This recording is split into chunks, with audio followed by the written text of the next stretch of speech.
आज आम्हाला खूप मजा येते. पुष्कर छान दिसतोयस तू. Thank you thank you. नमस्कार हा तुझा. हा माझा पॅन्डेमिकचा लुक आहे. पुष्करजी, मला तुम्हाला हे विचारायचंय, कॉमेडी करणं म्हणतात अवघड आहे फार, तर डिफिकल्ट का बरं? तुम्ही असं काही शांत बसायचं ठरवलं की इतके विचार येत जातात डोक्यामध्ये, म्हणजे विचार आले नाही पाहिजेत असं, अशी काही सुरुवात आहे का ध्यानाची? आणि म्हणूनच गुरुदेव सुद्धा म्हणतात, एक वाक्य जर आपल्याला हसो और हसाओ, मत हसो और मत हसाओ. माझं तत्व आहे की लोकांवर विनोद करून त्यांना हसवू नका, स्वतःवरती विनोद करून त्यांना हसवा. ते काहीतरी समजा रागवले किंवा काही वेगळ्या भावना त्यांनी व्यक्त केल्या, तर आजूबाजूचे लोक म्हणतात, अरे नाटक नको करू जास्त, ड्रामेबाजी नको करू. तर तुम्हाला तुमच्या ह्याच्यामध्ये कसं हे होतं? नाही, मला उलटा अनुभव आहे. मस्त मजा आली पण दिनेशजी, तुम्हाला तुमची ओळख झाली, तुमच्याशी पण गप्पा मारता आल्या.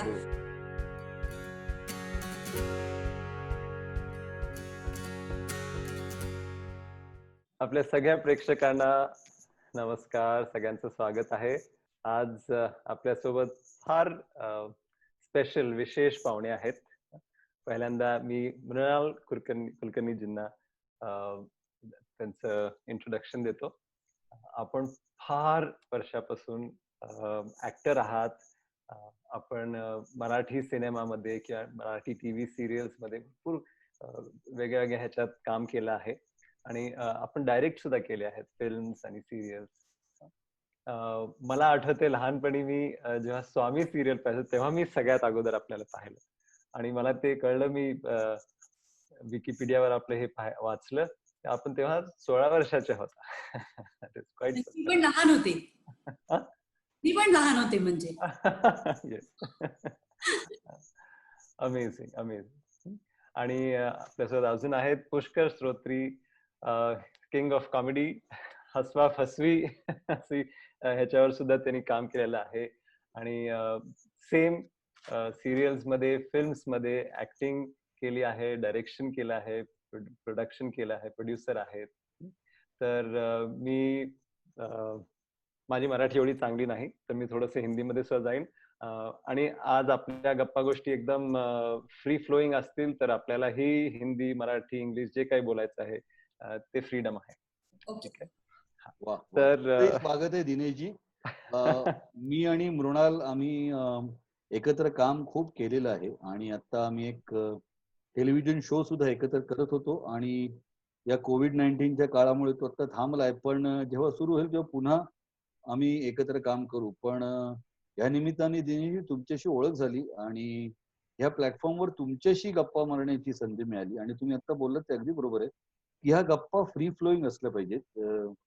भाषेचं बंधन नसावं. मराठी, हिंदी, इंग्रजी तिन्ही भाषांमध्ये आम्हीही कम्फर्टेबल आहोत आणि मनमोकळ्या गप्पा असा विषय दिल्यामुळे खरं तर मी आणि मृणाल या प्लॅटफॉर्मवरती आलो आहोत, कारण आम्हाला सध्याच्या या थोड्याशा कठीण प्रसंगात मनमोकळ्या गप्पाच मारता येत नाही, तर त्या गप्पा मारण्यासाठी इथे आलोय. Correct me if I am wrong, Mrinal?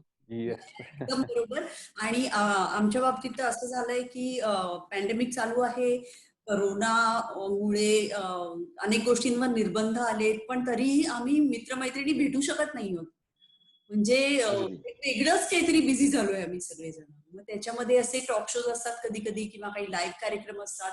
Pushkar तर इतक्या वेगवेगळ्या गोष्टींमध्ये कायम व्यस्त असतो की त्याला बिझी, म्हणजे सगळ्यात बिझीएस्ट मॅन इन द इंडस्ट्री असं म्हणता येईल त्याला. त्यामुळे आज आम्हाला खूप मजा येते. पुष्कर छान दिसतोयस तू.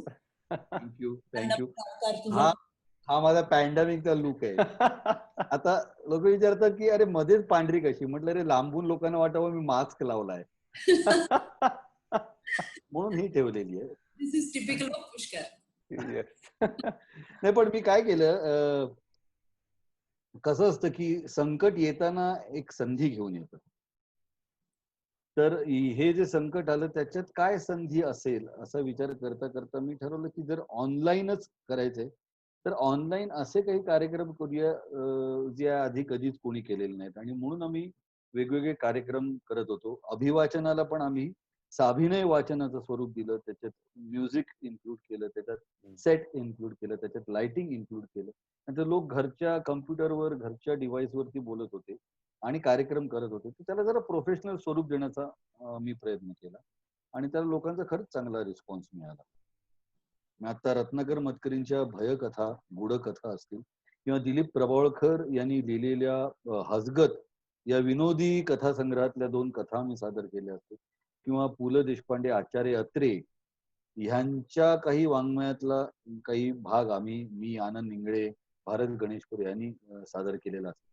लोकांना हे वेगवेगळे प्रकार घर बसल्या बघायला, ऐकायला आवडत आहेत. तो त्याला चांगला रिस्पॉन्स मिळाला मला. मी काय केलं या पॅन्डेमिक मध्ये, तर पहिली गोष्ट भरपूर स्वयंपाक केला. नुसतं आणून नाही दिलं बाहेरनं काही, मी स्वतः स्वयंपाक केला. वा वा वा. तू उत्तम कुक आहेस हे मला माहिती आहे, कारण आपल्या मी होणार सुपरस्टारच्या सेटवरती तू जेवण घेऊन यायची.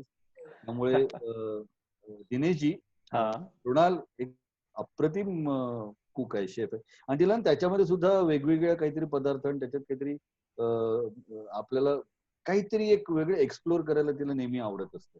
तसं ती करत असते. तसं पण मी अजिबात विश्वास ठेवणार नाही जोपर्यंत फर्स्ट हँड एक्सपिरियन्स येत नाही. अगदी बरोबर, अगदी बरोबर. आणि पुष्कळ पुस्तकं वाचली. अनेक वेळेला माझं तर नेहमीच असं होतं की मी पुस्तकं खरेदी खूप करते. मी, माझा नवरा, माझा मुलगा, आम्ही खूप पुस्तकं खरेदी करतो आणि अनेकदा असं होतं की ती आणून ठेवली आहेत पण वाचायलाच वेळ नाही. तर ती अशी सगळी पुस्तकं मी बाहेर काढली, आणखीही काही ऑनलाईन पुस्तकं मागवली आणि खूप पुस्तकं वाचली. आणखी एक पुष्कर तुला पण शेअर करते आणि दिनेशजी तुमच्याबरोबर पण शेअर करते. एक फार गाजलेली नॉर्वेजियन अभिनेत्री आहे, तिचं नाव लिव्ह उल्मन, प्रसिद्ध आहे ती आणि तिच्या आत्मचरित्राचं मी सध्या स्वैर भाषांतर करते.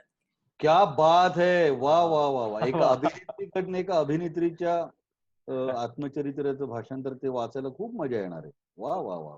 ते इंग्लिश मध्ये आहे का पुस्तक? इंग्लिश मधून स्वीडिश, नॉर्वे मधली ऍक्ट्रेस आहे, स्वीडिश. हॉलिवूड मध्ये पण तिने कामं केलेली आहेत आणि एक आई म्हणून, एक स्त्री म्हणून आणि एक साधारण माझ्या वयाच्या आसपासची अभिनेत्री म्हणून तिचं म्हणजे काय कळायला भाग नाही, तुझ्या वयाच्या आसपासची म्हणजे कळायला भाग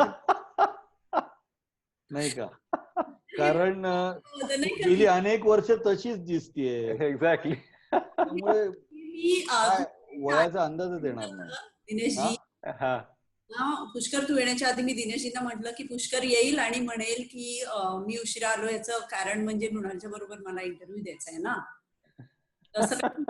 अरे ती आहे, ती जबाबदारी असते, कोणाबरोबर आपण स्क्रीन शेअर करतोय, मग आपल्याला कसं दिसलं पाहिजे, आपल्याला कसं राहिलं पाहिजे, हा विचार येतोच हो मनात, नाही का दिनेशजी? हो. आणि रोज आपण किमान पक्षी एकदा तरी आरशात डोळ्यात डोळे घालून बघतो ना, तेव्हा आपण कोण आहोत याची कल्पना येते ना. मग अशा वेळी आज दिवसभरात आपल्याला काय करायचंय, अच्छा आज मृणाल बरोबर इंटरव्ह्यू आहे, बापरे, असं होत ना. तर म्हणतात ना की बायकांना वय विचारू नये, पण मी हे विचारू शकतो की तुम्ही तुमचं एजिंग कुठल्या वयाचे असताना स्टॉप केलं, बंद केलं? स्वामीपासूनच जवळजवळ थांबलेलं काही केलं नाहीये, पण त्या छान मित्रमैत्रिणींची संगत आहे, लोकांचे इतकी वर्ष मिळालेलं प्रेम आहे आणि आपल्याला आपल्या व्यवसायामध्ये जर आनंद असेल ना आणि तुम्हाला आनंद मिळेल अशाच गोष्टी तुम्ही करत असाल, कसल्याही दबावाला बळी न पडता, किंवा हे मला केलंच पाहिजे किंवा मला टिकून राहायचं असेल तर मला ह्यांच्यात गेलंच पाहिजे, असंच वागलं पाहिजे, असं मनावर न ठेवता तुम्ही जसे आहात तसे राहिलात ना आणि व्यायाम केलात ना तर तुम्ही. माझं पण हेच तत्व आहे, मुबलक जगायचं असेल तर माफक खा. सगळं आवडतं म्हणून सगळं खायचं, पण ते माफक खायचं तर तुम्ही मुबलक जगू शकता आणि आनंदी राहायचं. आनंदी राहण्यासारखा दुसरं आनंद नाही, नाही का? मला वाटतं पण पुष्कर, दिनेशजी आपल्याला याच्यावर जास्त चांगलं सांगू शकतील. हो. दिनेशजी तुम्हाला काय वाटतं?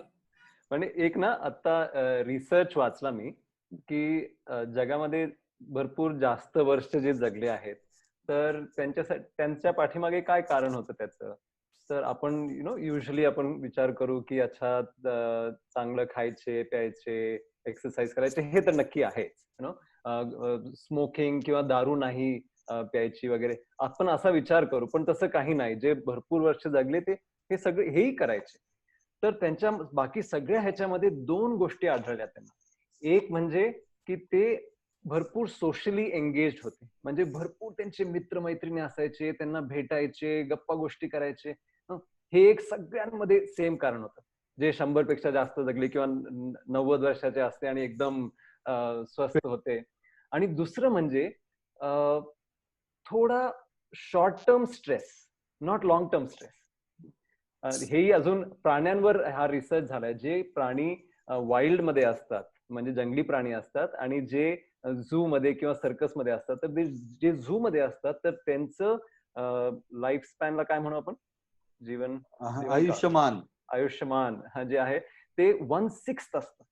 म्हणजे समजा एक हत्ती 96 इयर्स ऑन अन ऍव्हरेज बाहेर जंगलामध्ये जगत असेल, तर झू मध्ये 16 वर्ष 18 वर्ष असं काही. एवढा फरक का? कारण की त्यांना तो शॉर्ट टर्म स्ट्रेस नाहीये झू मध्ये, कारण की त्यांना काही खायला किंवा हे करायला स्ट्रेस करावा लागत नाही.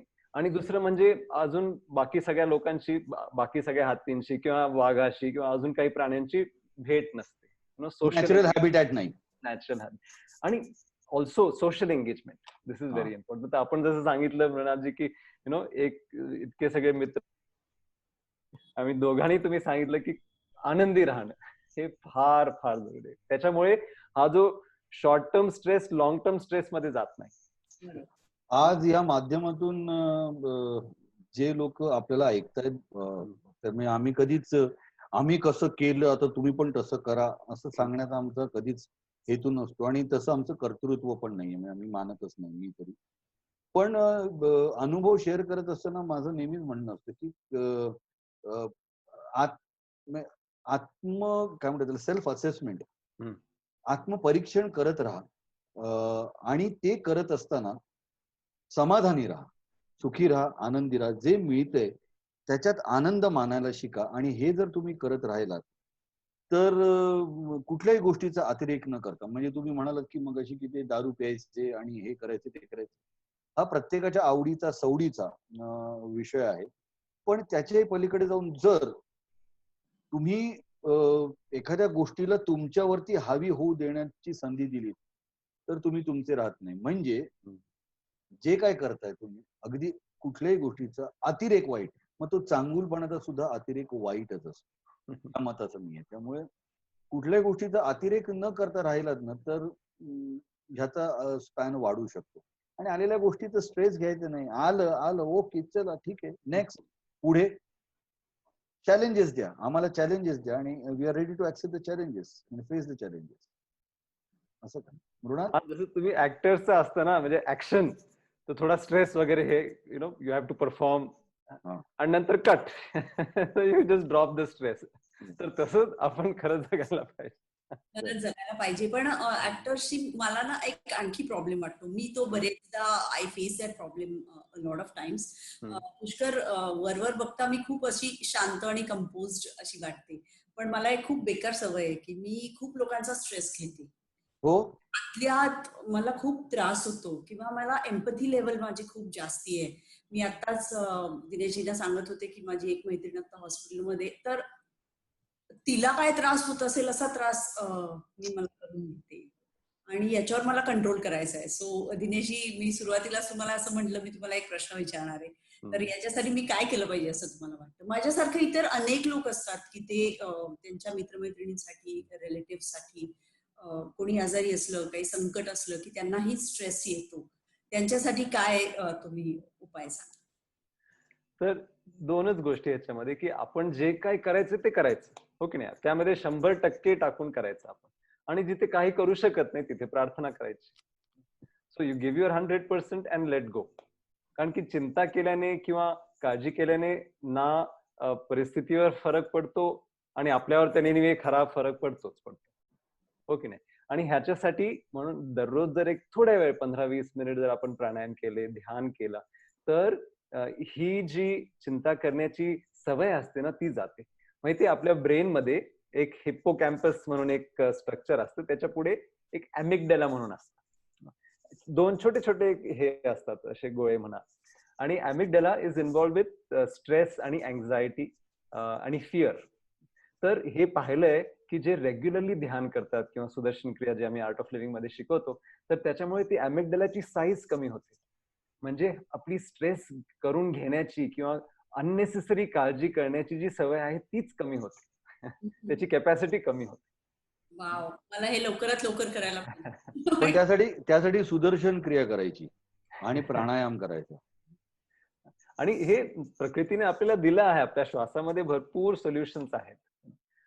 पण थोडासा वेळ देऊन जर आपण शिकलो आणि प्रॅक्टिस केली तर आपल्या कार्यामध्ये सुद्धा आपण म्हणतो ना, योग हा कर्मसु कौशलम. जे काय आपण कार्य करतो त्याच्यामध्ये सुद्धा कुशलता येते आणि काळजी न करता.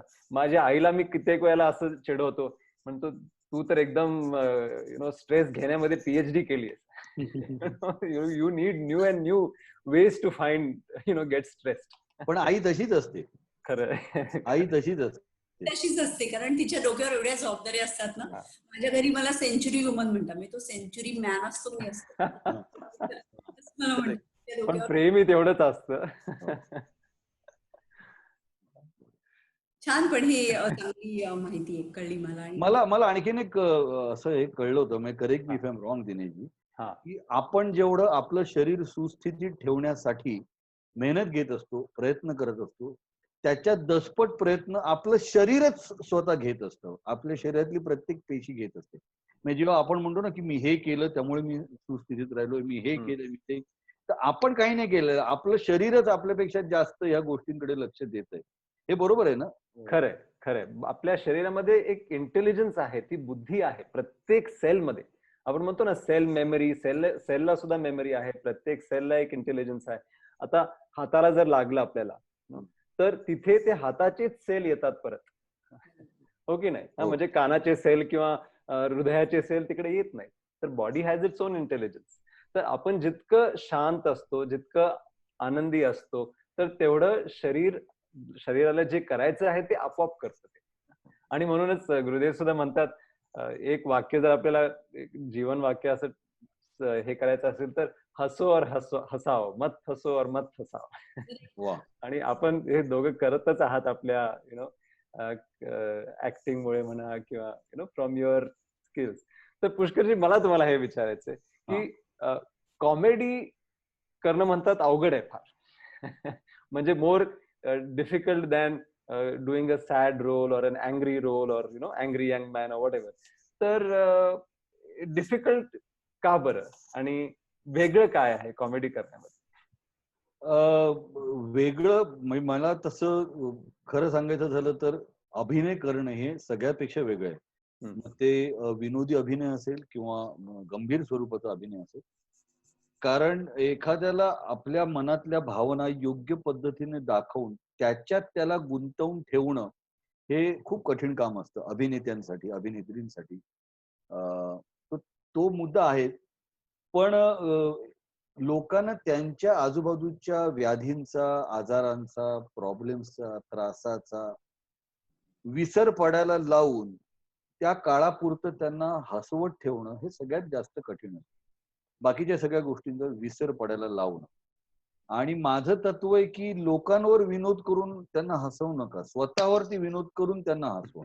जे पु ल देशपांडेंचं स्वतःचं तत्व आहे किंवा अनेक विनोदवीरांचं, सर चार्ल्स चॅप्लिन पासून अनेकांचं, की तुम्ही त्यांच्याकडे बघितलं तर लक्षात येईल ते स्वतःवर विनोद करतात आणि लोकांना हसवतात. ते असं करत नाहीत की लोकांच्या व्यंगावरती बोट ठेवतात, लोकांवर विनोद करून त्या आपल्याला हसवत नाही. तर ते प्रत्येक वेळी स्वतःवरती विनोद करतात. पु ल देशपांडे असतील त्यांचा जेव्हा अभ्यास करतो तो इट इज लोकांना हसवणं हे खूप कठीण असतं. तुम्ही बघा ना, तुम्ही अनेकांना रस्त्यात चालताना मी अनेक वेळा प्रयत्न केलेला आहे की दुकानात शिरल्यानंतर या पॅन्डेमिक सिच्युएशन मध्ये तर हा मुद्दामून एक मी एक्सरसाइज म्हणून करायचो.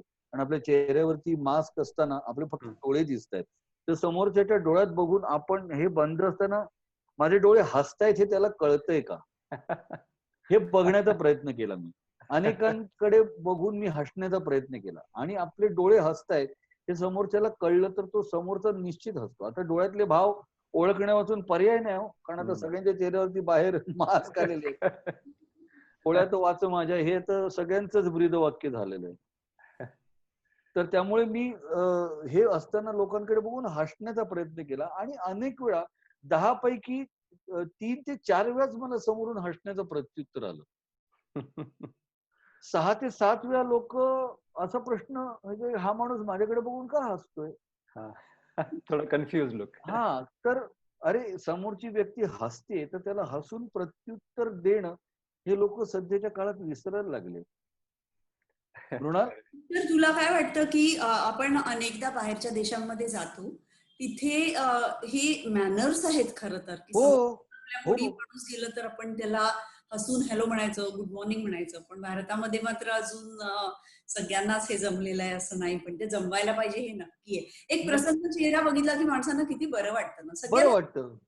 आपल्यालाही वाटतं तसंच समोरच्यालाही वाटतं, पण आपण थोडस तो जीन्स आपल्यामध्ये नाहीये बहुतेक. नाहीये. समोरच्याला हा प्रश्न पडतो की हा माणूस माझ्याकडे बघून का हसत असेल, ह्याचा काय हेतू असेल, असा विचार येतो आणि मग कोणी हसत नाही, प्रश्नार्थक मुद्रेने बघतं. मी दिलखुलास हसायचो समोरच्याकडे बघून मास्क मधून. माझे डोळे हसतायत हे लोकांना कळतंय का हे बघण्यासाठी. आणि 3 ते 4 वेळाच लोक हसायचे हो. पण दिनेशजी तुम्ही प्रश्न विचारला होता पुष्करला विनोदी भूमिकांविषयी किंवा हसवण्याविषयी. तर मला इथे एक छोटीशी नोट म्हणजे छोटीशी ऍडिशन करावीशी वाटते की पुष्कर जितका चांगला विनोदी अभिनेता आहे, जितका चांगला अँकर आहे, तितकाच चांगला तो सिरियस अभिनेता आहे. आणि आपल्याकडे दुर्दैवाने असं होतं की सगळ्यांना सर्व पद्धतीची कामं करायची संधी मिळतेच असं नाही. पण पुष्करला मात्र मिळेल त्या संधीचं त्यांनी कायमच सोनं केलेलं आहे. आणि मला स्वतःला त्याच्या गंभीर भूमिका सुद्धा खूप आवडतात.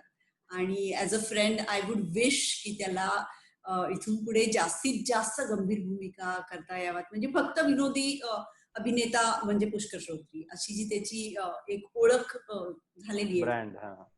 तसं ब्रँडिंग त्याचं होऊ नये आणि त्याच्यातल्या प्रत्येक अभिनय क्षमतेला त्याच्या पूर्ण वाव मिळावा अशी मी इच्छा व्यक्त. आणि माझी केव्हापासूनची इच्छा आहे की मृणाल कुलकर्णीच्या दिग्दर्शनाखाली मला काम और ती फार वेगळ्या विषयांचे आणि फार छान सिनेमे करते हो. म्हणजे ते विषय वेगळे असतात, त्या विषयाकडे बघण्याचा तिचा दृष्टिकोन आपल्याला सरप्राईज करणार असतो प्रत्येक वेळी की अरे हे आपल्याला कसं नाही सुचत, हे आपल्याला कसं नाही दिसत, असं वाटण्यासारखं सिनेमे तिचे सगळे असतात.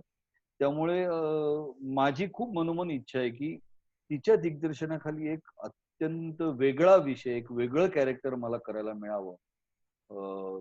खूप वेगळा विषय आणि खूप वेगळं कॅरेक्टर मला मृणाल बरोबर करायला मिळावं अशी माझी खूप मनोमन. पुष्कर, मला आतापर्यंत कधी फारसं वाटलं नाही, पण आज आपले खूप यंग ऑडियन्स आहे, तर त्यांनी मला सोनपरीच्या भूमिकेमध्ये पाहिलेलं आहे.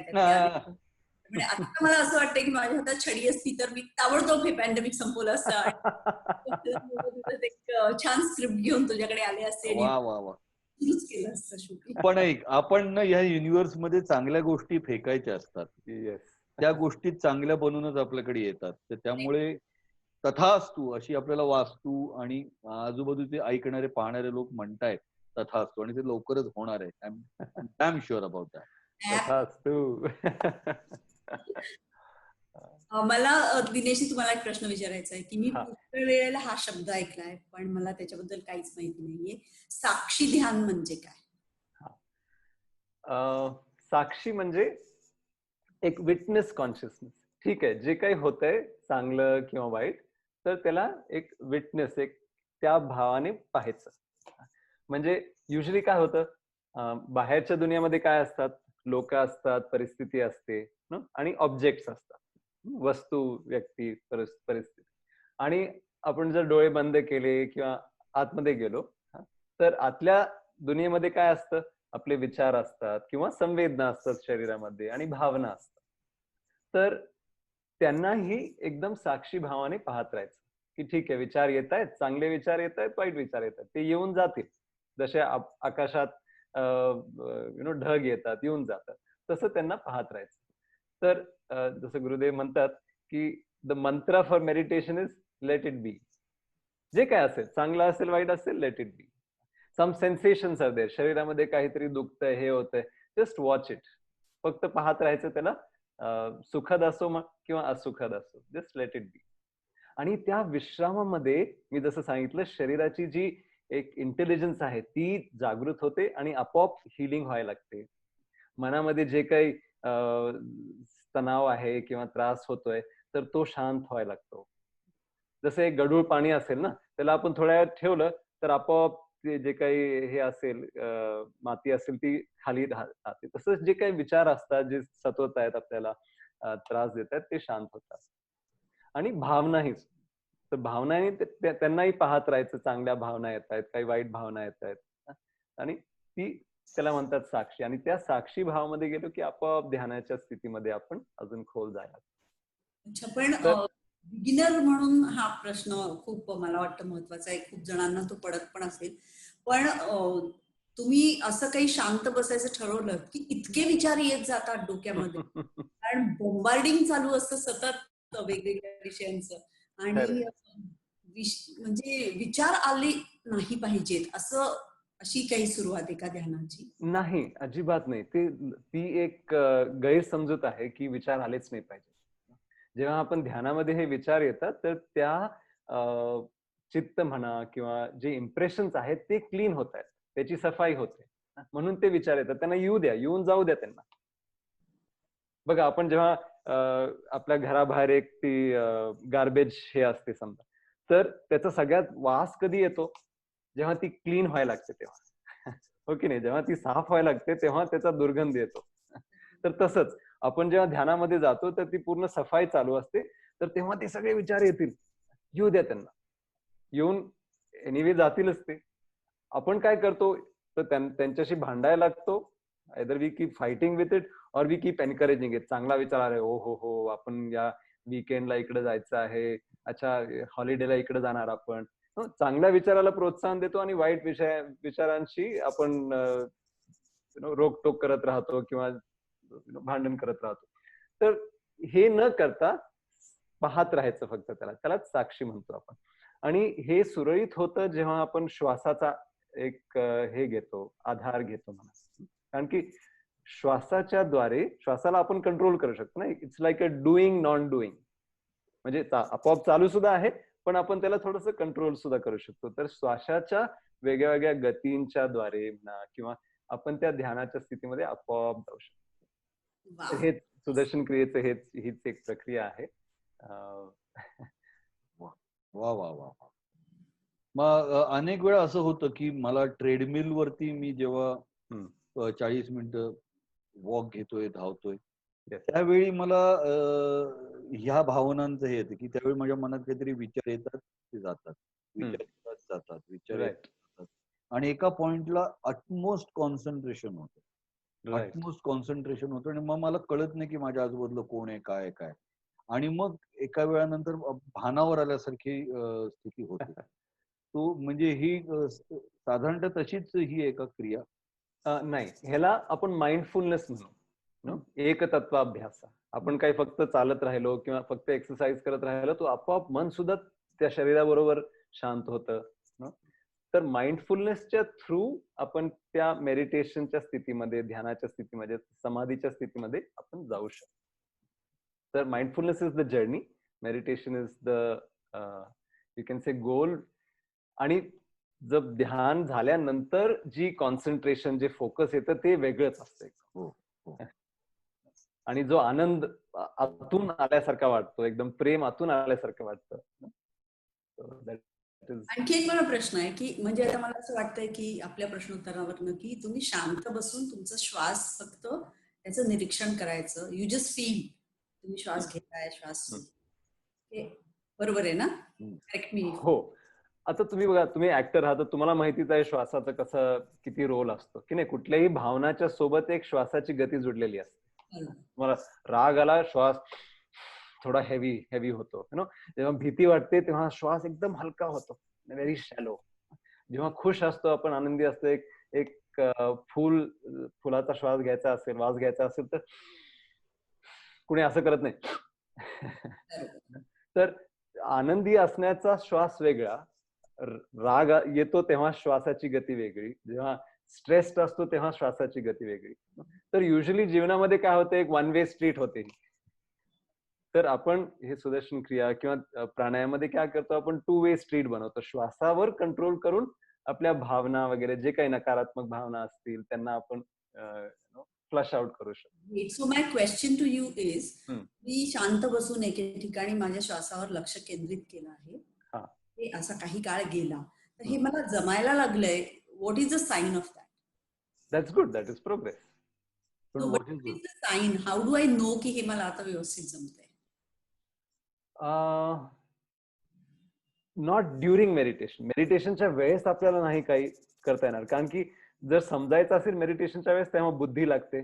आणि जसं भगवान श्रीकृष्ण गीतेमध्ये म्हणतात, यो बुद्धे परतत्वसह, म्हणजे जे तुम्हाला बुद्धीच्या परी घेऊन जातं ते ध्यानाची स्थिती आहे. तर आपण ध्यानाला तसं जज करू शकत नाही की अच्छा आज चांगलं झालं की नाही झालं, त्याच्या इफेक्टने कळू शकतं आपल्याला.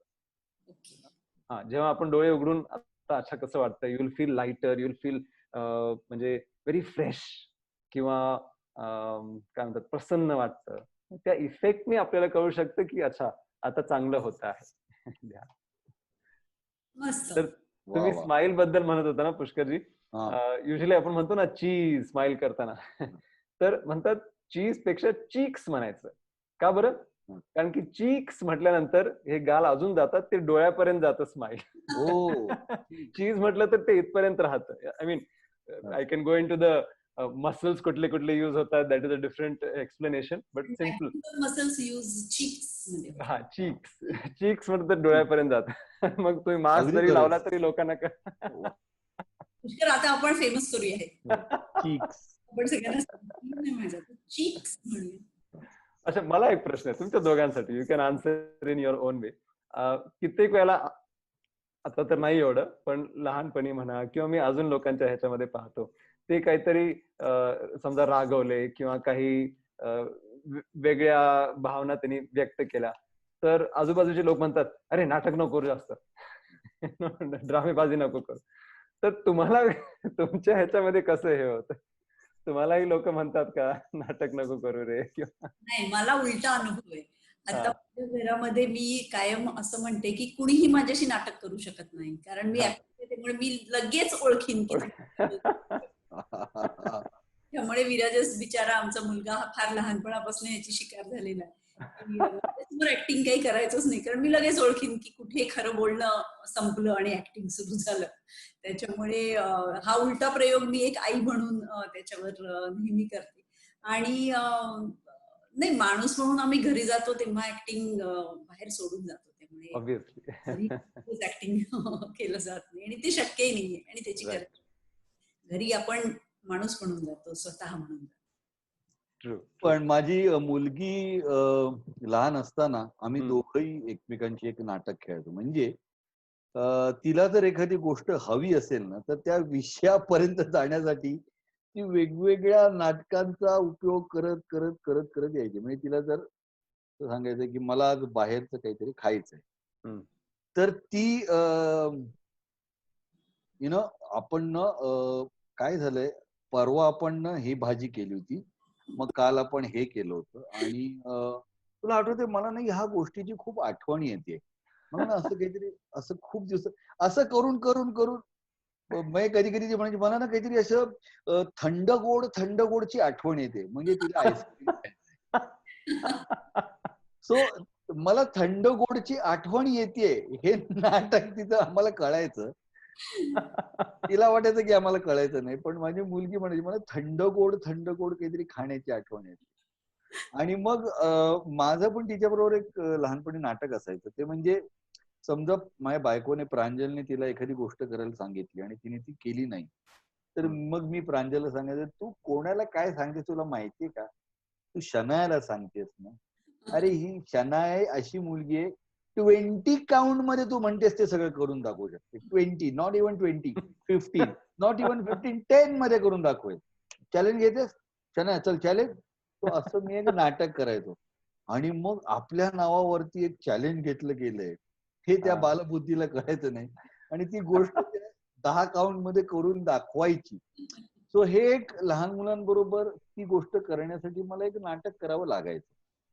पण असं नाही का तुला पुष्कर वाटत की असं नाटक तर आपण प्रत्येकच माणूस करतो, त्यासाठी ऍक्टर असावं लागतंच असं लागेल नाही मध्ये नाही का भांडण झालं की असं शेजाऱ्यान जात असताना सुद्धा असं जातो आपण हो हो हो हो हो हो किंवा आपण चिडलो असू तर मुद्दाम 4 गोष्टी आदळापट करून ते करून दाखवतो. सगळी पण कायम थोडस नाटक करतच असतात. सगळेजण करतात, सगळेजण. अगदी लहान मुलाला सुद्धा समजतं की आपण जरा जोरात रडलो आणि बोट दाखवलं तिकडे की आई बाबा ऐकणार आहेत आणि त्यामुळे हे जन्मापासूनच सुरू होतं आणि आपण ते जरा जास्त सिस्टमॅटिकली करतो.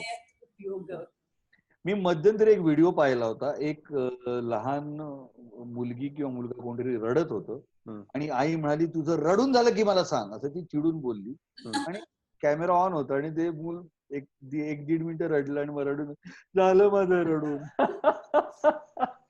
मला एवढं हसायला आलं. हा निरागस भाव आहे की आईने सांगितले रडून झालं की सांगते, तिने रडून झालं माझं रडून असं सांगितलंय रडत. आणि ते रडता रडता मुलं बघत असतात आई बाबांची रिॲक्शन घडले ते हे त्यांना बरोबर कळत असतं. त्यामुळे नाटक आपल्या आयुष्याचा अविभाज्य घटक आहे, अगदी सामान्य माणसापासून आमच्यासारख्या नटमंडळींपर्यंत. तर म्हणजे एक ऍक्टर किंवा डायरेक्टर होण्याच्या नाते you have to be like a psychologist, नाही?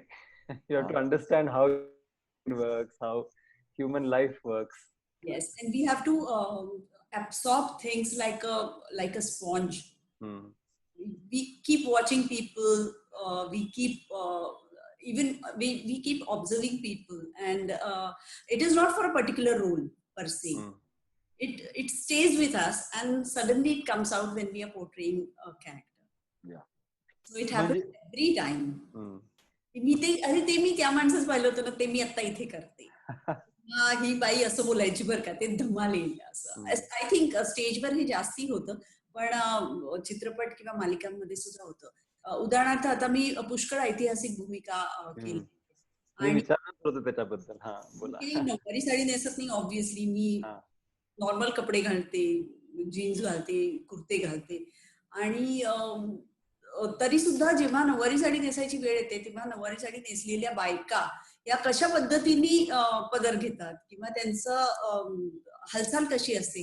आता खरं सांगायचं झालं तर हे बघणं सुद्धा कमी होत चाललेलं आहे. इतक्या नऊवारी नेसणाऱ्या बायकाही कमी होत चाललेल्या आहेत आणि ती अदब या सगळं काही गोष्टी तुम्हाला इमॅजिन करायला लागतात, काही गोष्टी तुम्ही बघितलेल्या असतात त्या आठवून तुम्हाला करायला लागतात आणि काही गोष्टी तुम्ही नव्याने निर्माण करता. ती मग ती तुमची स्टाईल असते. पण अशा अनेक गोष्टींचं ते मिश्रण असतं आणि अशी मिश्रणं कलाकाराच्या आयुष्यात अनेकदा त्याला करावी लागतात. भूमिकांच्या नुसार करायला लागतात. मग त्या भूमिका सोशल असू देत, मग हिस्टॉरिकल असू देत किंवा सोनपरी सारखी फॅन्टसी असू दे, काहीतरी तुम्हाला त्या भूमिकेविषयी ठरवून ऍब्सॉर्ब केलेलं, बघितलेलं, वाचलेलं, पाहिलेलं कुठेतरी त्या भूमिकेमध्ये ऍड करायला लागतं.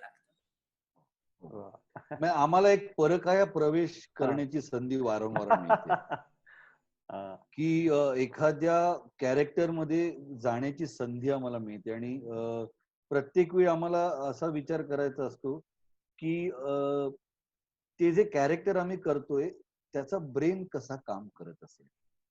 मग तो ब्रेन एकदा तुमच्या आवाक्यात आला की मग त्याचे हावभाव, हातवारे, चालणं, उठणं, बसणं, त्याची मानसिक स्थिती सगळीच तुम्ही तुमच्याकडे घेता.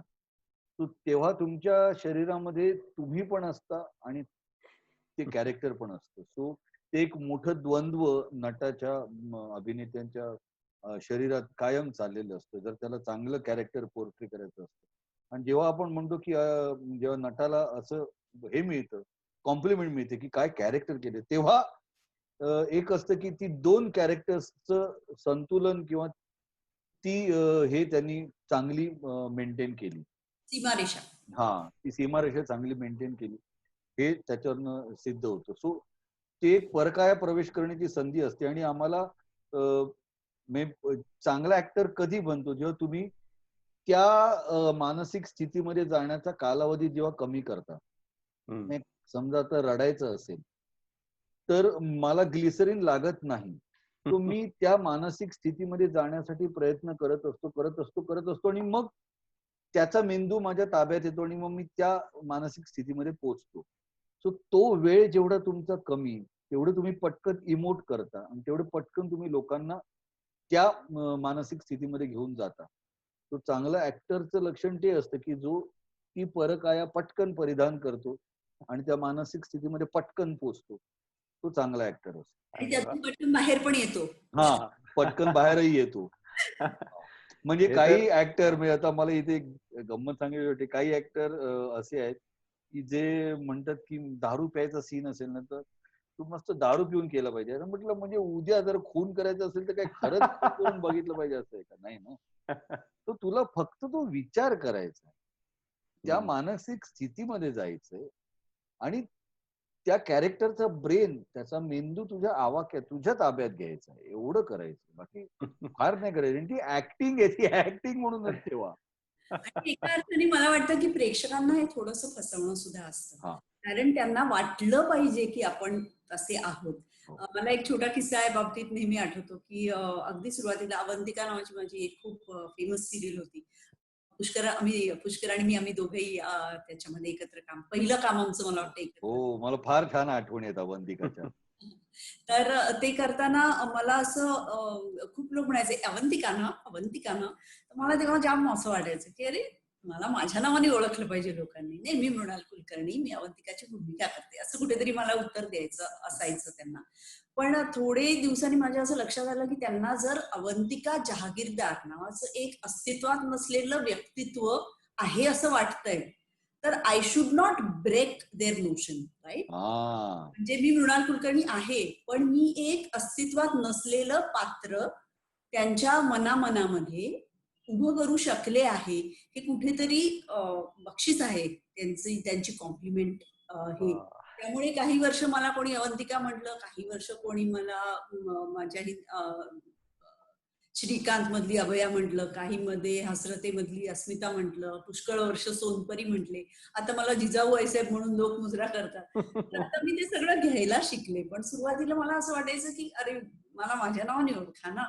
पण नाव आय अंडरस्टँड की व्हॉट पीपल थिंक अबाउट मी.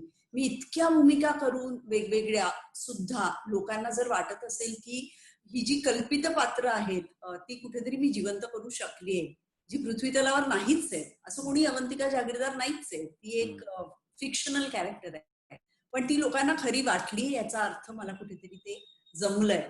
आणि then I started taking pride in all. अवंतिकाच्या बाबतीत माझा एक किस्सा सांगतो. आपली अवंतिका मालिका एका महत्वाच्या टप्प्यावर होती आणि मी एका फॅमिली फंक्शनला गेलो होतो. तिथे एक वयस्कर गृहस्थ आले आणि मला म्हणाले, मला तुझ्याशी जरा खाजगीत बोलायचंय, जरा बाजूला येतोस का? बाजूला गेलो आणि त्यांनी जोरात मला रागवायला सुरुवात केली. एकतर तुला नोकरी नाही. तर हे मला वाटलं की हे आहे, मला नोकरी नाही, ओके, कारण मी ऍक्टर आहे तर माझा व्यवसाय वेगळा आहे, मला नोकरी नाही. त्यात तुझी बायको प्रेग्नंट आहे. आणि तेव्हा खरंच माझी बायको प्रेग्नंट होती.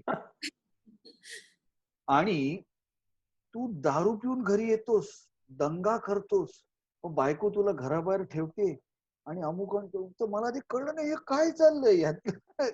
हे पहिल्या 2 गोष्टी सोडल्या तर मला पुढचं काहीच का आठवत नाहीये. मी दारू पिऊन घरी आलोय, दंगा केलाय, माझ्या बायकोला बँकेतल्या म्हटलं तुम्ही मला कोण कोण समजतं? मी पुष्कर श्रोत्री. अरे माहितीये पुष्कर श्रोत्री, तू अविनाश आहेस, अविनाश कुलकर्णी.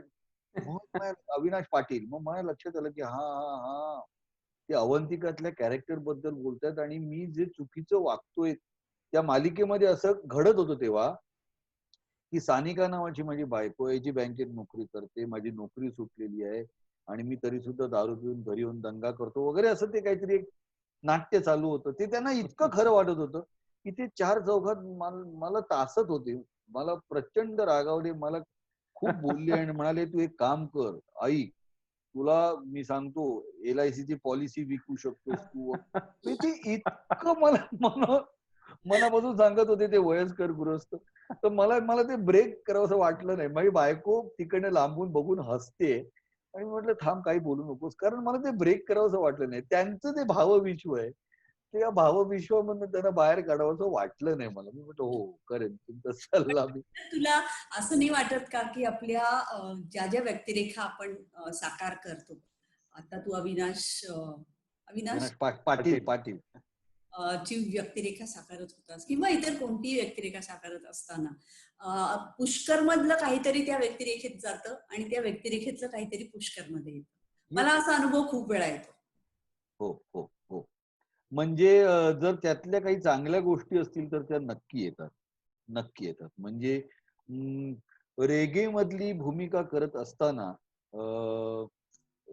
मला ते सचिन वाझेंची भूमिका करत असताना मी त्यांना विचारलं की तुम्ही इंट्रोगेशन कसं करता किंवा तुम्ही हे कसं करता, तर ते म्हणाले की काय परिस्थितीचा साकल्याने विचार करावा लागतो की आत्ता समोरच्या व्यक्तीकडनं मला जे हवी ती माहिती हवी असेल, काढून घ्यायची असेल, तर मला त्याच्यावरती प्रत्येक वेळी ओरडून त्याच्यावरती आपला दबाव टाकूनच ती गोष्ट काढून घ्यायची गरज नाही.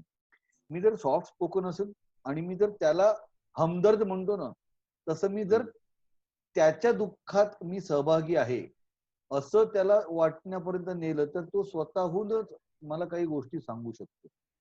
तर मी म्हटलं की हे कॅरेक्टर म्हणून सोडा, पण जर मला माझ्या मित्राला अरे बाबा काय झालं, तर मला त्याच्या शेजारी उभं राहून त्याच्या खांद्यावरती हात ठेवल्यानंतर तो मला ज्या गोष्टी सांगेल ना, ते मी त्याला समोर बसून कन्फ्रंट करत असताना सांगणार नाही. हे तेव्हा माझ्या मनात आलं होतं.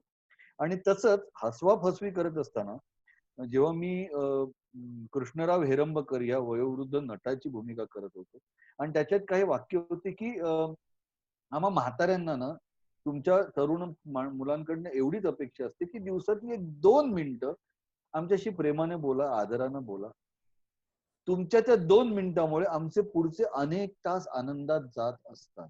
तर हे वाक्य दिलीप प्रभावळकरांनी लिहिलेलं, ते मी त्यानंतर कायम आचरणात आणायला कायम, की मला भेटलेला एखादा वयस्कर माणूस अनोळखी असेल तर मी उलट जास्त त्याच्याशी आणखीन त्याचं समाधान होईपर्यंत मी त्याच्याशी प्रेमाने आणि आदराने, कारण माहित नाही ह्या 2, 3, 4, 5 मिनिटांमुळे त्याचे जर पुढचे 24 तास आनंदात जाणार असतील, त्याने आतापर्यंत काय बघितलंय माहित नाही, पण जर हे केल्यामुळे जर असतील तर मला ती 2, 5, 10 मिनिटं त्याच्याबरोबर आनंदात घालवायला मला आवडतील. तो हे त्या कॅरेक्टरमुळे माझ्या झिरपत गेलं.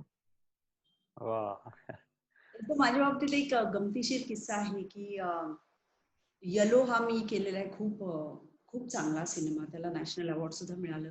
आणि या निमित्ताने स्पेशल मुलं जी आहेत त्यांच्या खूप जास्त संपर्कात येण्याची मला संधी मिळाली.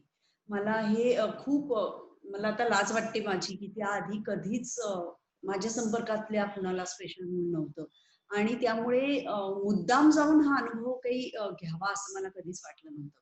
पण या चित्रपटाच्या निमित्ताने स्पेशल मुलांची माझी खूप जवळून सान्निध्यात आली ती मुलं माझ्या, आणि माझा एक ना जीवनाकडे बघण्याचा दृष्टिकोन बदलून गेला. त्या मुलांना बिचाऱ्यांना काहीच कळत नसतं खरं तर, म्हणजे ती खुश असतात, त्यांना फक्त या माणसांकडनं आपल्याला धोका आहे ही आपल्याला जास्त चांगलं ऍक्सेप्ट करत नाहीत आणि ही माणसं आपल्यावर प्रेम करतात एवढंच त्यांना कळतं आणि ते त्यांच्या दुनियेमध्ये खूप आनंदी असतात. पण त्यांचे आईवडील हा जो एक समाजाचा खूप मोठा घटक आहे. भारतामध्ये स्पेशल मुलांची किंवा डाऊन सिंड्रोम असलेल्या आमची ऑटिस्टिक मुलांची एवढी मोठी संख्या आहे, त्यांचे पालक काय प्रकारच्या भावनांना तोंड देतात आणि what they go through, it was a learning experience for me. Normally आपण आपल्या जवळपास कोणी अशी मुलं असली तर त्यांच्या जवळ जायला बिचकतो, शक्यतो दूर दूर राहतो. पण त्यांचे जे पालक आहेत ते काहीही त्यांची चूक नसताना केवळ काही जेनेटिक छोटासा एक बदल झाला म्हणून अशा मुलांचं पालन पोषण करतात. मी बघितलंय अशा शाळांमध्ये या निमित्ताने मला जाता आलं आणि त्या मुलांच्या किती छोट्या अचीवमेंट्स असतात आणि त्यांना आई वडिलांना असं वाटत असतं की एव्हरेस्ट जिंकलं माझ्या मुलाने. मला अजूनही आठवतं, अंगावर काटा येतो माझ्या. मी प्रिझम मध्ये गेले होते पुण्यामध्ये आणि तिथे त्या स्पेशल मुलांबरोबर दिवसचे दिवस शूट करायचं या कल्पनेने पण मला थोडंसं भीती वाटत होती. आणि तिथे एक मुलाला मात्र मी रोज बघायची, तो फक्त स्वतःच्या शर्टचं बटन लावायचा प्रयत्न करायचा आणि आम्ही करत होतो तेवढे दिवस त्याला बटन काय लावता आलं नाही. म्हणजे जेव्हा मला असं सारखं वाटायचं की त्या मुलाला जेव्हा ते बटन लावता येईल तेव्हा त्याच्या आई वडिलांसाठी ती किती मोठी अचिव्हमेंट असेल. किंवा जेव्हा तो ABCD एवढं लिहिल, 15-16 वर्षाचा मुलगा होता तो. आणि आपण मात्र आपल्या मुलांकडनं सतत इतक्या अपेक्षा करत असतो.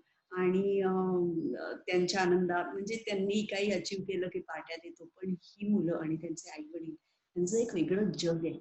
आणि या जगात डोकावून पाहायची संधी मला या चित्रपटाने दिली. आणि आता त्यातले कित्येक जण माझे खूप जवळचे मित्रमैत्रिणी झालेले आहेत. आणि त्यांच्याकडे बघून असं वाटतं की किती निरागस आयुष्य आहे त्यांचं. आणि आपली मनं मात्र इतक्या बऱ्या वाईट गोष्टींनी भरलेली आहेत. या मुलांसारखं होऊन जगता आलं पाहिजे असं मला फार फार वाटलं या चित्रपटानंतर. तुला सांगू मृणाल, माझा सिमिलर अनुभव असा की अमेरिकेत हसवाफसवीच्या टूरवर असताना आम्ही युनिव्हर्सल स्टुडिओज मध्ये गेलो आणि तिथे रांगेत उभे असताना बघितलं युनिव्हर्सल स्टुडिओज मध्ये ना ही जी स्पेशल मुलं आहेत त्यांच्यासाठी काही विशेष कामगिरी दिलेली आहे. ती म्हणजे रांग लावणे, तिकीट देणे, किंवा जेव्हा एखाद्या राईड मधनं तुम्ही येता तेव्हा दरवाजा उघडून बाहेर काढणे, दुसऱ्या तिकडनं एंटर इकडनं करा राईड मध्ये, बाहेर तिकडनं पडा, हे सांगणे. ही छोटी छोटी कामं त्यांच्याकडे दिलेली आहे. तुम्ही त्या मुलांना ऑब्झर्व करत होतो लाईनीत उभा राहून, त्यामुळे लक्षात आलं की त्या मुलांना असं वाटत होतं की आज जगातली सगळ्यात महत्वाची जबाबदारी माझ्यावरती आहे. आज एवढी माणसं युनिव्हर्सल स्टुडिओज मध्ये आली आहेत, त्यांच्या सुरक्षेची जबाबदारी माझ्यावरती आहे. तो एक मुलगा मी त्याला बघत होतो, तो सतत अशी टोपी नीट करायचा, शर्ट असा करायचा आणि शिट्टी घेऊन असं करून की अरे बाप रे केवढी जबाबदारी. पण त्याच्यात त्याला जो आनंद मिळत होता ना हे करत असताना, त्या आनंदाचं शब्दात वर्णन नाही होऊ शकत. की ती लाईन पुढे गेली, सगळे गेले की तो असं होत होतं की केवढं मोठं काम केलंय. सो त्याचा आनंद त्याच्या चेहऱ्यावर सतत दिसत होता आणि मला तो निरागस आनंद बघून इतकं बरं वाटत होतं. माझे खरंच डोळे भरून आले होते की काय हा मुलगा कसं जगतोय, काय करतोय, काय राहतोय आणि त्याला काय आनंद मिळतो या छोट्या गोष्टींमधनं. आणि मला त्या विचाराचा मला त्यांना सॅल्यूट करावं असं वाटलं की युनिव्हर्सल स्टुडिओच्या स्ट्रॅटेजी प्लॅनिंग करणाऱ्या लोकांनी अशा मुलांना तिथे नोकरीवर ठेवून एक खूप मोठं काम केलेलं आहे की त्या मुलांनाही असं वाटतं की मी सुद्धा या राष्ट्राचा एक महत्वाचा नागरिक आहे. करेक्ट. आणि या घरातला मी सुद्धा एक कमावता घटक आहे हे त्या मुलांना जाणवून देणं, त्यासाठी युनिव्हर्सल स्टुडिओचे खरंच आभार आहेत की त्यांना असं वाटतं की मी पण या राष्ट्राचा महत्वाचा घटक आहे, जबाबदार घटक आहे, नाही का. आणि ह्याच्याच काही रॉकेट सायन्स लागत नाही हा विचार करायला आणि तसं करायला. उद्या जर भारतामध्ये असं काही होत असेल तर मी नक्की सांगेन की प्लीज अशा मुलांना तिथे हे करा. चेतना नावाची एक चेतना विकास नावाची कोल्हापूरची संस्था आहे जी अशा गतिमंद मुलांसाठी काम करते. खेबुडकर म्हणून आमचे मित्र आहेत तिथे, ते संचालक आहेत. मी त्या संस्थेशी संलग्न आहे. तर मला नेहमी तिथे ते मी पटकन रिलेट झालो कारण ते लोक हेच करतात. चेतना विकास या संस्थेने काय केलंय, तिथल्या मुलांना नुसतं शिक्षण दिलेलं नाहीये तर त्यांना स्वयंसिद्ध केलेलं आहे, सेल्फ सफिशियंट केलेलं आहे.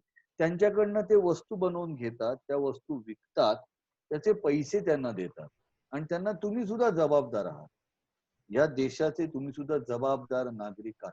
तिथल्या 2 मुलांना, गतिमंद मुलांना 2 व्हीलरचं लायसन्स मिळवून दिलं त्यांनी. आता बोल.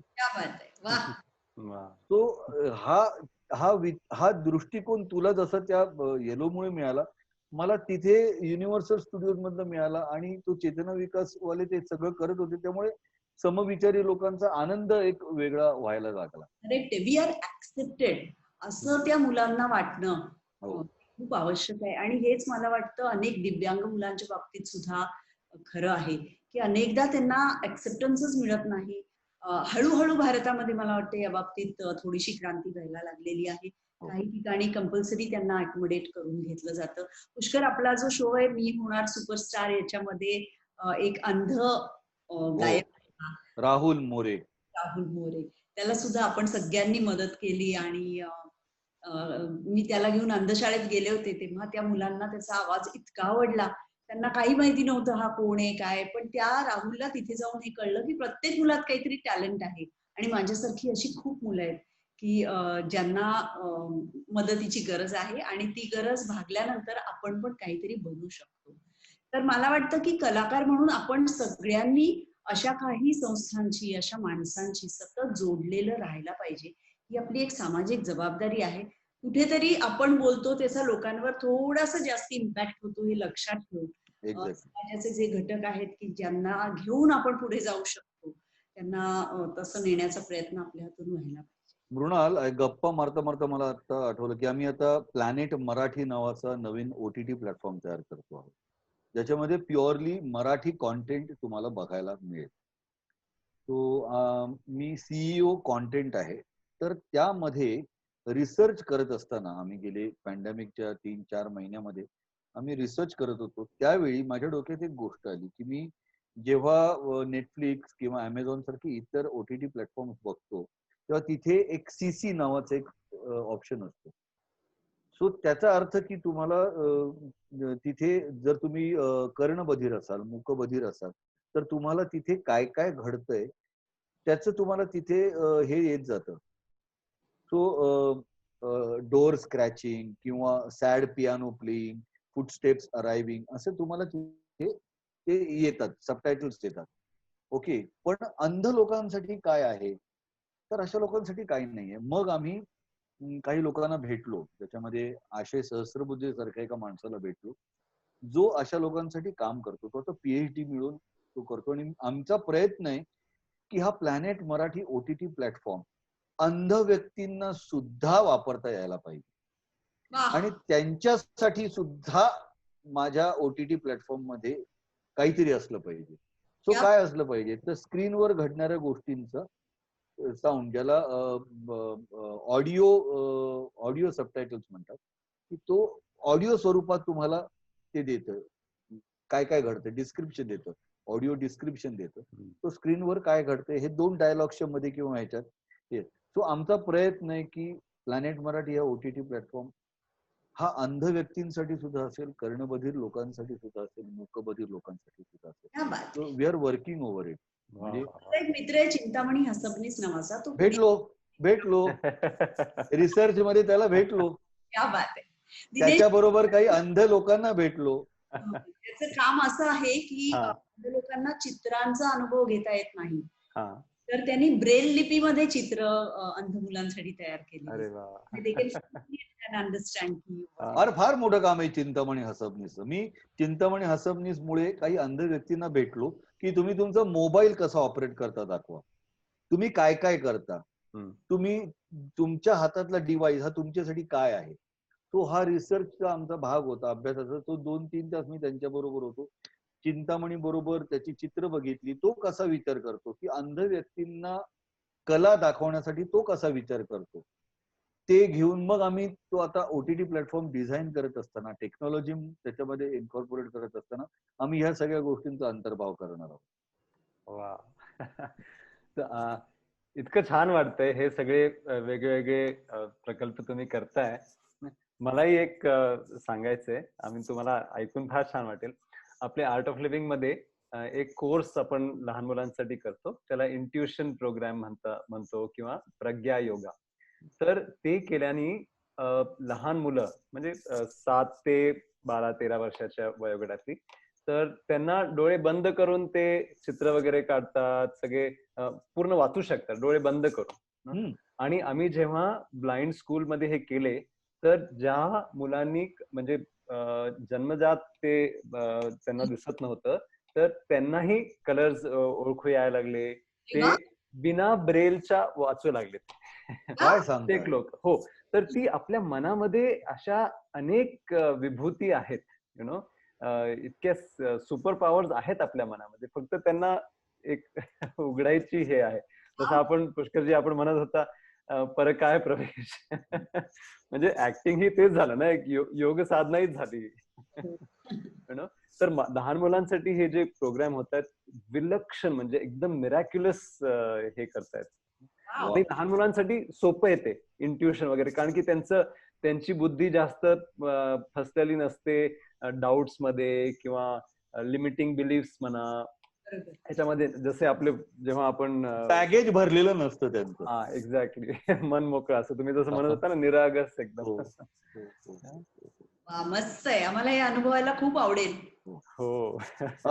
तुम्हाला सांगतो दिनेशजी, मी आणि मृणाल आम्ही काही बाबतीत खूप समविचारी आहोत. म्हणजे आमचं काम आम्ही करत असतो, पण अशा गोष्टींना प्राधान्य देणं मृणाल खूप छान पद्धतीने करते. टाइम मॅनेजमेंट करून अशा गोष्टींना प्राधान्य देणं. मला खरंच फार छान वाटलं की तुम्ही तुमचं एक फेम, त्यासोबत एक रिस्पॉन्सिबिलिटी सुद्धा आहे आणि तीही चांगल्यारीत्या इतक्या हे करताय. माझं म्हणणं आहे की मी ऍक्टर म्हणून दिवसातले 3 तास असे ना, पण उरलेले 21 तास मी माणूस आहे ना. तो ते एकाच 7 प्रमाणे ना. तर जर मी चांगला ऍक्टर जर असेल, 100% ऍक्टर असेल असं गृहीत धरलं, तर मी 700% चांगला माणूस असला पाहिजे ना. त्यामुळे मी दिवसात मी एक नाटकाचा प्रयोग केला तर 3 तास मी ऍक्टिंग करतो, किंवा दिवसभरात मी शूटिंग करत असेल तर अख्खं मिळून 3 तास मी डोक्यावरनं पाणी म्हणून ऍक्टिंग करत असतो. उरलेले 21 तास मला माझ्या आजूबाजूच्या, मी भारताचा नागरिक आहे, मी ज्या आई वडिलांकडनं आलोय, माझे मित्र मैत्रीण कोण, माझी बायको, माझी मुलगी, माझे वडील यांची जबाबदारी, घरातला कर्ता पुरुष, स्वतःकडे लक्ष देणं, स्वतःला पॅम्पर करणं, माझ्या मित्रमंडळींना कोणाला काय हवंय ते बघणं, आणि शिवाय स्वतःचा आनंद घेणं, या सगळ्या गोष्टी मला ते 21 तासात करत असताना कोणाला दुखवायचं नाहीये. उलट आपली कोणाला तरी मदत होईल, कशी होईल, जास्तीत जास्त मदत होईल याचा विचार करणं, हेच आमचं सतत चालू असतं. जे मृणालचं पण खूप होतं, आणि माझ्यापेक्षा मृणाल ते जास्त चांगल्या पद्धतीने करते, कारण ती टाइम मॅनेजमेंट चांगली करते. आणि मला ती टाइम मॅनेजमेंट करताना मला नाही जमत ते. मी जाहीर करतो की मला ती टाइम मॅनेजमेंट नाही जमत, मृणाल करू शकते. माझ्यात आणि पुष्करमध्ये फरक असला तर एकच आहे, मला वाटतं की मी नाही म्हणू शकते. पुष्करला इतक्या गोष्टी करायच्या असतात आणि मग तो कशालाच नाही. पण व्हेरी ट्रू. भूमिकांच्या बाबतीत असेल किंवा माझ्या प्रायोरिटीच्या बाबतीत असेल, माझ्या इंटरेस्टच्या बाबतीत असेल, मी त्याचा प्राधान्यक्रम कुठेतरी ठरवू शकते आणि नाही म्हणू शकते, आणि मग मला त्याच्याबद्दल बिलकुल वाईट वाटत नाही. मग त्या भूमिका सुद्धा आहेत अशा कित्येक भूमिका मी सोडून दिलेल्या, कित्येक माणसं मी सोडून दिली आहेत की हा आपल्या पद्धतीचा माणूसच नाही, हा खूपच शॅलो माणूस आहे, नको आपल्याला युटर्न घेऊया आपण, गॉड अलाउज युटर्न. त्यामुळे ते नाही म्हणण्याचं स्वातंत्र्य अबाधित राखणं, ही मला वाटतं ही एक कला आहे. माझं कौतुक करत नाहीये, मी पण मी त्या मार्गावरच चालणारी एक व्यक्ती आहे. पण आता आपण तरुण वर्गाबरोबर बोलतो आहोत, तर मी त्यांना अगदी अवश्य सांगेन की नाही म्हणायचा अधिकार राखून ठेवा आणि तो बजावा, तर तुम्हाला आयुष्यामध्ये काय हवं आहे ते नक्की कळेल, नीट कळेल, आणि मग ते तुम्ही जास्त चांगल्या पद्धतीने करू शकाल. पण हॅव्हिंग सेड दॅट, पुष्कळ इतक्या पुष्कळ कला तू कशा साधतोस असं मला नेहमीच तुझ्याबद्दल वाटतं, कारण this man is full of ideas all the time, आणि त्याला सतत काहीतरी सुचत असतं. मग त्या पोट्या असू देत, मग त्या कल्पना असू देत, मग ती वेगवेगळ्या नवीन करून बघायचे प्रकल्प असू देत, आणि ते सगळं तो तितक्याच उत्साहाने करतो. याबद्दल मला तुझं खूप कौतुक वाटतं. अरे थँक्यू. नाही पण मजा आहे ग, खूप मजा आहे आयुष्यात, खूप मजा आहे, खूप आनंद आहे. त्यामुळे म्हणजे मी प्रांजलला, बाबांना आणि मुलीला आता या पॅन्डेमिक सिच्युएशन मध्ये 4 महिने आपण घरात होतो, तर मला खूप आनंद मिळालाय माहितीये का तुला, की या तिघांबरोबर राहून आमचं चौघांचं ते 24 तासाचं बॉन्डिंग होतं ना, हे मला इतक्या वर्षात कधीच मिळालं नव्हतं. क्या बात आहे, खरंच आहे. आपल्यापैकी प्रत्येकाची हीच भावना आहे. हो की आई कुठेतरी तडफड होत होती, पण बॉन्डिंग जे होतं त्या बॉन्डिंगला अगदी छान वेळ मिळाला. त्या माणसांनी या वेळाचाही उपयोग करून घेतला नाही, ते खरोखर दुर्भागी म्हणायला. माझे वडील 84 वर्षांचे, माझी मुलगी 19 वर्षांची. तर ह्या 2 वेगवेगळ्या वयोगटातल्या लोकांना कंटाळा येऊ न देणं, त्यांना फ्रस्ट्रेशन येऊ न देणं, त्यांना कुठल्याही गोष्टीचा तणाव येऊ न देणं, आणि त्यांची सुरक्षा, बाहेर जाऊन त्या वस्तू आणणं, स्वच्छ करणं असो, किंवा घराची स्वच्छता असो, किंवा या सगळ्या गोष्टीमध्ये. सो आय एन्जॉयड, आणि मला ते 24 तास अपुरे पडायचे. लोक म्हणायचे अरे कंटाळा आला यार, मला कळायचंच नाही माझा वेळ आणि माझा दिवस कधी गेलाय. आम्ही एक अलिखित नियम केले होते की सकाळी कोण किती वाजता उठेल प्रत्येकाने ठरवावं. सो सकाळचा चहा, ब्रेकफास्ट तुमच्या वेळेनुसार होतोय. हा, पण दुपारचं जेवण, संध्याकाळचा चहा आणि रात्रीचं जेवण हे सगळ्यांनी एकत्रच घ्यायला पाहिजे. Family that eats together stays together. Period. Yes. Gurudev Shri Shri रविशंकरजींनी म्हटलंय, meals and meditations. So you have your meals together and also meditate together. म्हणजे जे काही तणावाचं समजा वातावरण जर झालं ते आपोआप शांत होत. हो. पुष्कर आपल्याला यातला पहिला भाग जमलाय. हो. Meals together. हो हो. नाही, ते आवश्यकच आहे. आणि बाबांशी गप्पा मारायला खूप मजा आली. शनायांशी गप्पा मारायला मजा आली की तुम्हाला काय आवडतंय, तुम्हाला काय हवंय, तुमचं काय म्हणणं आहे, हे 84 वर्षाच्या माणसाकडनं पण जाणून घेणं आणि 19 वर्षाच्या मुलीकडनं पण जाणून घेणं. ह्याच्यात खूपच मजा आली. मला फार आनंद मिळाला. आणि कुठेतरी पुष्कर आपण ना सगळीच माणसं, जीवन हे असं ते चिमणी कशी चोचीत दाणे टिपते ना तसं टिपत असतो. म्हणजे असे अनेक मुवमेंट्स असतात की आपल्याला हे खरं शांतपणे बसून अनुभवायचे असतात, पण ते आपल्याला नाही जमत. इतकी घाईगर्दी आपल्या आयुष्यात असते. सतत धावायचं असतं आपल्याला, सतत धावायचं करायचं असतं. त्यामुळे अनेक गोष्टी अशा अर्धवट केल्या जातात. ते पूर्ण त्याचं समाधान, आनंद घेता येत नाही. या पॅन्डेमिक मध्ये मी आणखी एक गोष्ट शिकली, ती म्हणजे मी अक्षरशः कागद पेन घेऊन माझ्या आयुष्यातल्या प्रायोरिटीज लिहून काढल्या. आणि मी किती महत्व देते कशाला, हे एक मराठीत म्हणतात ना सिंहावलोकन. सिंहावलोकन म्हणजे काय, सिंह काही पावलं पुढे चालतो आणि मागे वळून बघतो आयुष्याकडे, असं आपण म्हणूयात त्याला. तर त्याला म्हणतात सिंहावलोकन. तसं प्रत्येक माणसाने आपल्या आयुष्याचं सिंहावलोकन करणं खूप गरजेचं आहे.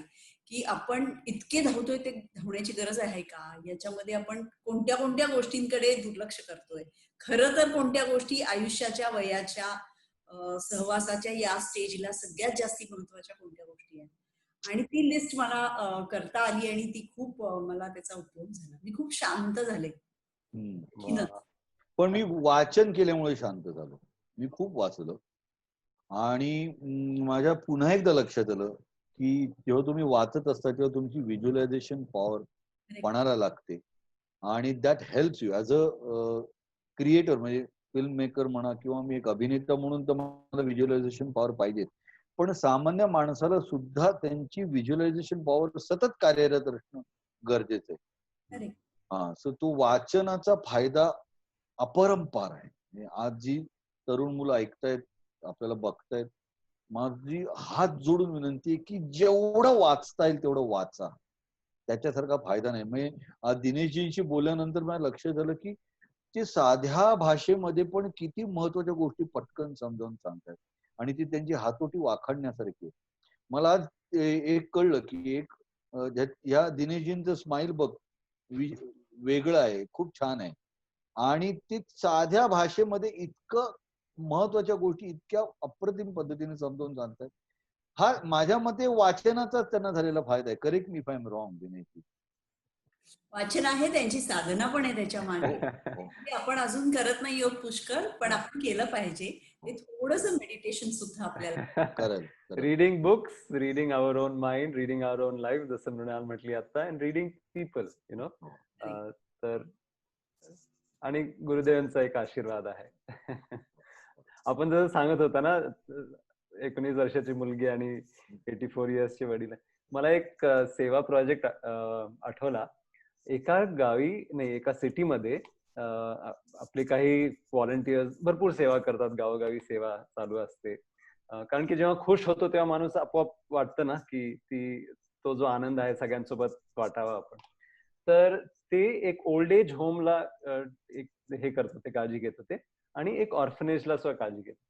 तर त्यांनी इतकी सुंदर हे केली, त्या दोघांना जोडलं त्यांनी. म्हणजे हा, त्या ओल्ड एज मधले जे वृद्ध लोक होते तर त्यांनाही फार आवडलं लहान मुलांसोबत हे करायला, की कोणीतरी ऐकायला आहे ना, आपण त्यांच्यासोबत खेळू शकतो. आणि त्या लहान मुलांना सुद्धा त्या बाकी लोकांची, वृद्ध लोकांची एक एक्सपिरियन्स त्यांचा किंवा त्यांच्या गोष्टी सांगायचं त्याच्याकडून शिकायला मिळालं. तर जस्ट कनेक्टिंग देम, त्या दोघांना त्या जोडणे इतकं छान झालं ते. तो ब्रिलियंट आयडिया. पण याच्यासाठी एक गोष्ट आपण जाणून घेतली पाहिजे की आपण सतत बोलत असतो, आपण ऐकायला पण शिकलं पाहिजे. आपण समोरच्या माणसाच्या हृदयात जर शिरायचं असेल तर we should learn to listen to that person आणि देन टॉक. आपण म्हणजे विशेषतः नट लोकांना आम्हाला तर खूप अशी सवयच असते की मिळाला माणूस की घे तावडीत आणि दे भाषण त्याला. पण कुठेतरी ऐकणं आपण जास्ती प्रमाणात सुरू केलं तर we grow as human beings. तुम्हाला दोघांच्या गप्पा गोष्टी ऐकून वाटलं की हा तुम्ही तिन्ही करतायत, श्रवण मनन निधिध्यास. प्रयत्न करतोय. छान छान छान. कसा वेळ गेला कळलंही नाही, 1 तासापेक्षा जास्त झाला. मस्त मजा आली पण दिनेशजी, तुमची ओळख झाली, तुमच्याशी पण गप्पा मारता आल्या. पुष्कर आणि आम्ही तर काय दिवसेंदिवस बोलू शकतो. आणि सगळ्यांना आवडतं तुमचं बोलणं आणि तुम्ही जे छान काम करताय त्याच्याबद्दल ऐकणं खरंच मजा आली. आपल्याला मनपूर्वक एक काय म्हणतात त्याला निमंत्रण आहे. आपल्या बँगलोरचं जे आश्रम आहे आर्ट ऑफ लिव्हिंगचं, इतकी सुंदर जागा आहे आणि अशी सुंदर एनर्जी आहे, ते एक शक्ती आहे. तर आपण येऊन एकदा त्याचा अनुभवही घ्यावा. हे संपल्यानंतर लॉकडाऊन वगैरे. नक्की आम्हाला यायला नक्की आवडेल आम्हाला. आणि आज या निमित्ताने तुमच्याशी ओळख झाली, गप्पा मारता आल्या. सो खरंच आजचा दिवस वेगळा आहे माझ्यासाठी.